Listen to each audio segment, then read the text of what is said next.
మకర రాశి వారు. ఈ మకర రాశి వారికి ఈ వారంలో మొత్తం 4 గ్రహాలు అనుకూలంగా ఉన్నాయి. మంచి ఫలితాలను, లాభాలను మీరు అందుకోగలుగుతారు. దశములో బుధ సంచారం వల్ల వృత్తి, ఉద్యోగ, వ్యాపారాల్లో బాగా రాణిస్తారు. కొన్ని పోటీ ప్రపంచాల్లో కూడా మీదైనటువంటి జైల్లో విజయాలను సాధిస్తారు. వ్యాపార విస్తరణ, ఆర్థికపరమైనటువంటి అభివృద్ధిని పొందగలుగుతారు. భాగ్యంలో శుక్ర సంచారం వల్ల స్త్రీజన సహకారం పుష్కలంగా లభిస్తుంది. ఆత్మీయుల కలయిక ఆనందం కలిగించే విధంగా ఉంటుంది. వృత్తి, ఉద్యోగ, వ్యాపారాల్లో అభివృద్ధి పథంలో ముందుకు సాగుతారు. షష్టంలో చంద్ర సంచారం ఉంది. జన సంబంధాలు పెరుగుతాయి. నిరాడంబరంగానే చాలా పనులు సునాయాసంగా పూర్తి చేస్తారు. మనసుకు నచ్చే విధంగా సంతోషంగా కాలం గడుపుతారు. తృతీయంలో శని సంచరిస్తున్నాడు. మీ మాటకు విలువ పెరుగుతుంది. కుటుంబంలో సంతోషకర వాతావరణం ఉంటుంది. పనివారి సహకారంతో ఇంట బయట చాలా పనులు పూర్తి చేసుకోగలుగుతారు.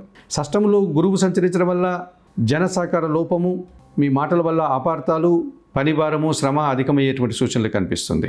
ఈ రాశి వారికి వారంలో ఆది, సోమ, మంగళ, బుధవారాలు అనుకూలంగా ఉన్నాయి. దానాలు ఇచ్చేటువంటి క్రమంలో శనగలు కానీ, పసుపు వర్ణపు పండ్లను కానీ గురువారం రోజు గురువులకు కానీ, పేదవారికి కానీ దానం చేయండి. స్తోత్రపారాయణ విషయంలో దక్షిణామూర్తి శ్లోకాలు నిత్యం చదువుకోండి. ఆలయ సందర్శన కార్యక్రమంలో భాగంగా మకర రాశి వారు దక్షిణామూర్తిని సందర్శించి నమస్కరించుకోవడం వల్ల సంతోషంగా, ప్రశాంతంగా ఉంటారు.